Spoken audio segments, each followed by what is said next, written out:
Mlango wa 14.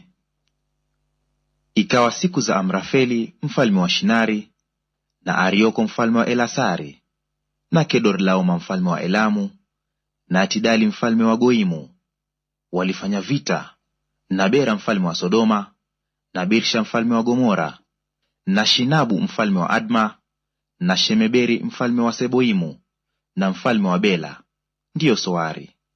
Hawa wote wakakutana panapo bonde la Sidimu kwenye bahari ya chumvi. 12 walimtumikia Kedorlaoma, hata mwaka wa 13 wakaasi.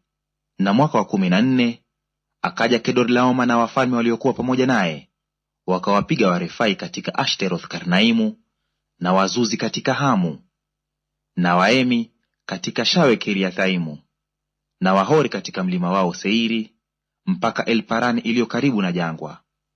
Kisha wakarudi wakaja mpaka En-Misfati, ndiyo Kadeshi, wakapiga nchi yote ya Waamaleki na Waamori waliokaa Hasason Tamari, mfalme wa Sodoma na mfalme wa Gomora na mfalme wa Adma na mfalme wa Seboimu na mfalme wa Bera, ndiyo Soari, wakatoka wakapanga vita panapo bonde la Sidimu, wapigane na Kedorlaoma mfalme wa Elamu, na Tidali mfalme wa Goimu, na Amrafeli mfalme wa Shinari, na Arioko mfalme wa Elasari, wafalme 4 juu ya wale 5.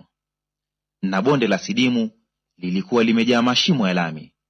Nao wafalme wa Sodoma na Gomora wakakimbia wakaanguka huko, nao waliosalia wakakimbia milimani. Wakachukua mali zote za Sodoma na Gomora na vyakula vyao vyote, wakaenda zao. Wakamtwaa Lutu mwana wa ndugu ya Abramu aliyekaa huko Sodoma na mali yake, wakaenda zao.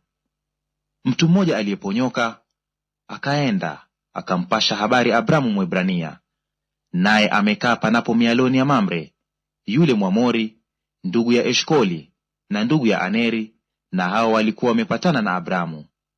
Abramu aliposikia ya kwamba nduguye ametekwa mateka, akawapa silaha vijana wake waliozaliwa katika nyumba yake, watu 318, akawafuata mpaka Dani. Akajipanga apigane nao usiku, yeye na watumwa wake, akawapiga, akawafukuza mpaka Hoba ulioko upande wa kushoto wa Dameski. Naye akarudisha mali zote, akamrudisha na Lutu nduguye na mali zake na wanawake pia na watu. Abramu aliporudi kutoka kumpiga Kedorlaoma na wale wafalme waliokuwa pamoja naye, mfalme wa Sodoma akatoka amlaki katika bonde la Shawe, nalo ni bonde la mfalme. Na Melkizedeki mfalme wa Salemu akaleta mkate na divai, naye alikuwa kuhani wa Mungu aliye juu sana. Akambariki akasema, Abramu na abarikiwe na Mungu aliye juu sana, muumba mbingu na nchi.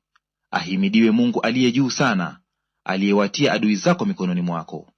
Abramu akampa fungu la 10 la vitu vyote. Mfalme wa Sodoma akamwambia Abramu, nipe mimi hao watu, na hizo mali uchukue wewe. Abramu akamwambia mfalme wa Sodoma, nimeinua mkono wangu kwa Bwana Mungu aliye juu sana, muumba mbingu na nchi, ya kuwa sitatoa uzi wala gidamu ya kiatu wala chochote kilicho chako, usije ukasema, nimemtajirisha Abramu. Isipokuwa hivyo walivyokula vijana na sehemu za watu waliokwenda nami, yani Aneri na Eshkoli na Mamre, na watoe wao sehemu zao.